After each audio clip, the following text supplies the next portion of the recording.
Dear seeker, please take a moment before we begin. Let your shoulders relax. Let your breath settle naturally. You have not come here by accident. If anxiety has led you to this moment, the constant restlessness, the tightness in the chest, the endless cycle of thoughts, please understand this first.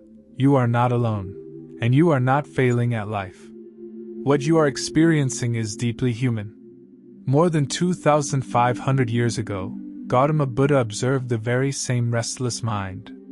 Long before anxiety had a clinical name, the Buddha recognized its patterns: fear of the future, attachment to certainty, resistance to change, and the suffering created by an untamed mind.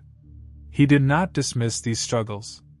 He sat with them, studied them, and most importantly, showed a path through them. The Buddha never promised instant peace or a life free from difficulty. Instead, he offered something far more profound, a way to understand suffering so deeply that it loses its power over us. His teachings were not meant only for monks or scholars. They were meant for ordinary people navigating ordinary fears. Anxiety often convinces us that something is wrong with us, that we need to be fixed. The Buddha offered a different view.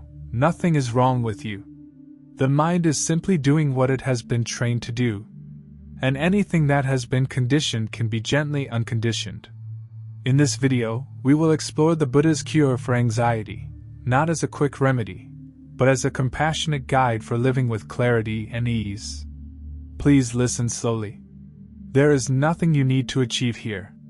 Simply allow these teachings to meet you where you are. Let us begin together.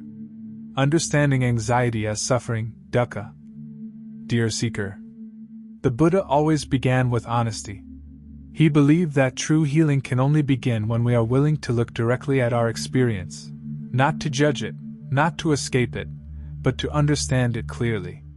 In his very first teaching, The Four Noble Truths, Gautama Buddha spoke about dukkha, a word often translated as suffering, but more accurately meaning unease, dissatisfaction, or inner friction. Anxiety fits naturally within this truth. It is not an exception, it is part of the human condition. When anxiety arises, the mind often asks, "Why is this happening to me?" The Buddha gently redirects this question. Instead of asking why, he invites us to observe how suffering appears. Anxiety, he taught, is not just a feeling, it is a process. It begins when the mind drifts away from the present moment and becomes entangled in fear, memory, or anticipation. The Buddha never labeled suffering as weakness. In fact, he taught that denying suffering only strengthens it. When we pretend to be fine while internally struggling, the mind becomes divided against itself. This division is itself a source of pain. So the first step in the Buddha's cure for anxiety is recognition. Quietly and honestly acknowledge. Anxiety is present right now. Not, "I am broken." Not, "This should not be happening." Just clear seeing. In Buddhist teachings, this is known as right understanding, seeing things as they truly are, without resistance or self-blame. When anxiety is met with awareness rather than fear, something subtle but powerful begins to shift. The struggle softens. The mind feels seen. This gentle recognition is not the end of the path, but it is the doorway through which all healing begins. The root cause, attachment and fear. Dear seeker, once the Buddha helped people recognize suffering, he gently guided them to look deeper, toward its cause. In the second noble truth, Gautama Buddha taught that mental suffering does not arise by chance. It has a root, and that root is attachment, born from fear. Anxiety often feels like something that attacks us from the outside, but the Buddha observed that it grows from within, from our need to hold on to what feels safe and push away what feels uncertain. We become attached to outcomes, identities, relationships, and even ideas about who we should be. When any of these feel threatened, the mind tightens and anxiety arises. In the ancient teachings found in the Samyutta Nikaya, the Buddha explained that craving is not only about wanting pleasant things. It is also the craving not to experience discomfort, loss, or uncertainty. Anxiety thrives in this resistance. It whispers, "What if something goes wrong?" Because the mind believes it must control life in order to be safe. But the Buddha saw clearly that life is, by nature, changing. When we demand certainty in an uncertain world, suffering is inevitable. Anxiety is often the tension created by this inner demand. The Buddha did not ask us to abandon responsibility or care. Instead, he invited us to notice how tightly we cling. When the mind holds too firmly, fear becomes its companion. So gently reflect. What am I afraid of losing right now? What am I trying to control? There is no need to judge the answer. Awareness itself begins to loosen the grip. The Buddha taught that freedom does not come from securing the future, but from understanding the present. As attachment softens, fear loses its foundation. Anxiety does not vanish instantly, but it no longer dominates the heart. This understanding prepares the mind for the next step on the path, learning how to return, again and again, to the safety of the present moment. Mindfulness, returning to the present moment. Dear seeker, after understanding suffering and its causes, the Buddha offered something very practical, a way to steady the mind when it feels overwhelmed. This teaching is known as mindfulness, and it is described in great detail in the Satipatthana Sutta, one of the Buddha's most important discourses. Gautama Buddha observed that anxiety cannot survive in the present moment for long. It feeds on memories of the past and fears of the future. The present, when seen clearly, is usually far less threatening than the stories the mind creates. Mindfulness is not about stopping thoughts or forcing calm. The Buddha never asked us to silence the mind. Instead, he taught us to observe without becoming entangled. This gentle awareness creates space, and in that space, anxiety begins to soften. The Buddha often instructed his students to begin with the body, especially the breath. The breath is always here. It does not belong to the past or the future. It anchors us in what is real. For a moment, simply notice your breathing. Feel the air entering. Feel it leaving. There is nothing to correct. When the mind wanders, and it will, the Buddha advised returning patiently, without frustration. Each return is an act of kindness toward yourself. Each return weakens the habit of fear. In the teachings, this is called right mindfulness, awareness that is clear, steady, and non-judgmental. Over time, the mind learns that it does not need to chase every thought. Anxiety loses strength when it is seen rather than believed. The Buddha described mindfulness as a refuge. When the world feels unstable, the present moment becomes a place of safety. Not because it is perfect, but because it is honest. With practice, mindfulness does not remove challenges from life, but it changes how we meet them. And in that change, anxiety slowly releases its hold. Impermanence, understanding the nature of change. Dear seeker, one of the Buddha's most liberating insights was the truth of impermanence, known in his teachings as anicca. This understanding lies at the heart of his cure for anxiety, because much of our fear is rooted in the belief that painful experiences will last forever. Gautama Buddha invited his followers not to believe in impermanence blindly, but to observe it directly. Everything we experience, sensations, emotions, thoughts, arises, changes, and passes away. Anxiety is no exception. When anxiety is present, the mind often tells a convincing story. This feeling will never end. Or, I will always be this way. The Buddha gently challenged this belief by encouraging mindful observation.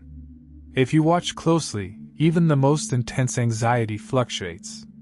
It grows, pauses, softens, and changes shape. In the Dhammapada, the Buddha reminds us that clinging to what is unstable creates suffering. When we identify completely with anxiety, saying, I am anxious, we bind our identity to a passing mental state. But when we observe it, anxiety is present right now. A small distance appears. In that distance, relief begins. Impermanence does not mean that pain is insignificant. The Buddha never dismissed suffering. Instead, He showed that understanding its temporary nature prevents it from overwhelming us. We suffer not only because anxiety arises, but because we fear its continuation. So gently notice. This feeling has a beginning. This feeling will change. There is no need to force it away. Simply witnessing its impermanent nature loosens the grip of fear. The Buddha taught that wisdom arises when we stop arguing with reality. When we accept change as natural rather than threatening, the mind relaxes. Anxiety may still visit, but it no longer feels like a prison. This understanding prepares the heart for the next teaching, learning how kindness and compassion can further soften the anxious mind. Compassion toward yourself, the practice of loving kindness. Dear seeker, the Buddha understood something very profound. A mind that is afraid cannot be healed through force or self-criticism. Anxiety often brings with it a harsh inner voice, one that judges, pressures, and blames. The Buddha offered a different medicine, compassion. In the Metta Sutta, Gautama Buddha taught the practice of metta, or loving kindness. This practice begins not with others, but with oneself. The Buddha recognized that without kindness toward our own suffering, the mind remains tense and defensive. Compassion is not weakness, and it is not self-pity.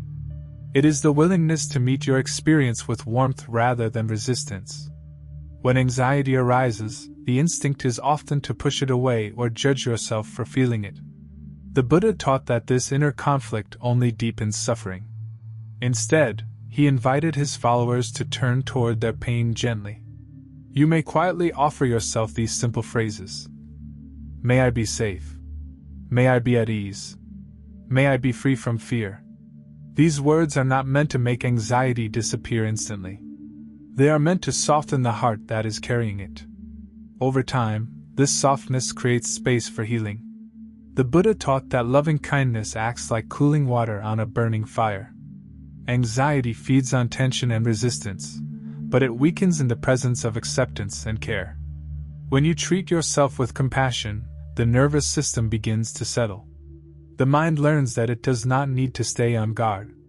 This sense of safety is essential for deep calm to arise. The Buddha reminded his students that no one walks this path perfectly. Progress is made not through self-judgment, but through patience and kindness. With compassion established, the mind becomes ready for the final step, learning how to truly let go. When you are ready, I can continue with Section 6, Letting Go and Freedom from Anxiety, or assist with voiceover pacing and emotional pauses. Letting Go, the Path Toward Freedom.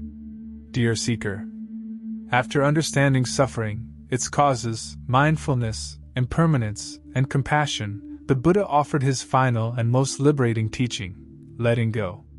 This is not an act of effort, but an act of wisdom.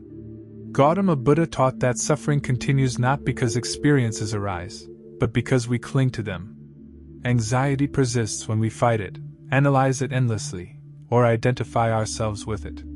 The more tightly the mind holds, the more tension it creates.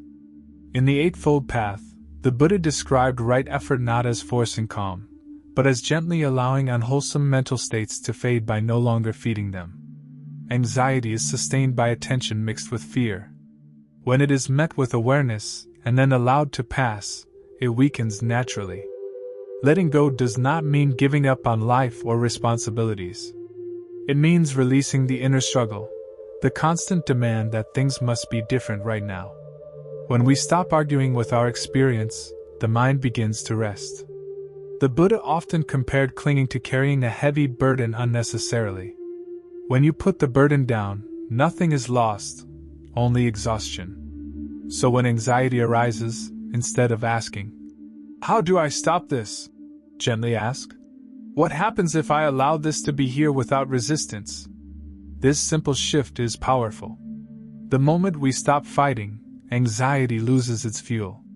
It may still appear, but it no longer controls the heart. The Buddha taught that peace is not something we acquire, it is revealed when grasping ends. Freedom is found not in perfect conditions, but in a mind that knows how to release.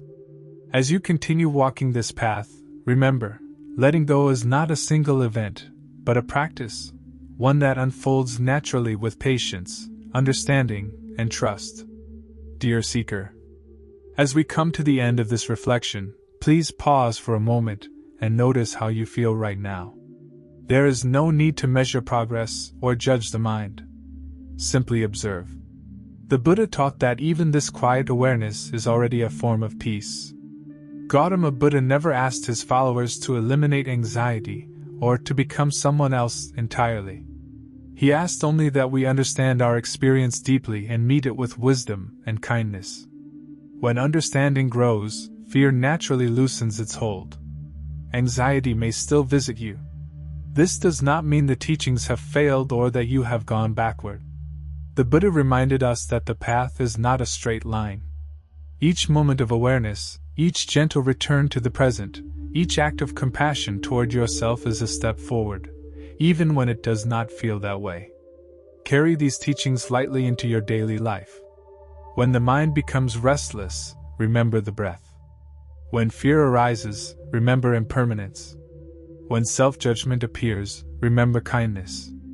And when the urge to control everything feels overwhelming, remember that peace comes not from holding tighter, but from letting go. The Buddha described this path as one of balance, not indulgence, not suppression, but wise understanding. You are not asked to be perfect. You are asked only to be present and sincere. If these teachings have brought you even a moment of calm or clarity, allow that moment to be enough for now. Trust that understanding deepens with time. May you walk forward with patience. May your mind find rest in awareness. May you meet yourself with compassion, again and again. Thank you for sharing this space. The path continues, quietly, gently, within you.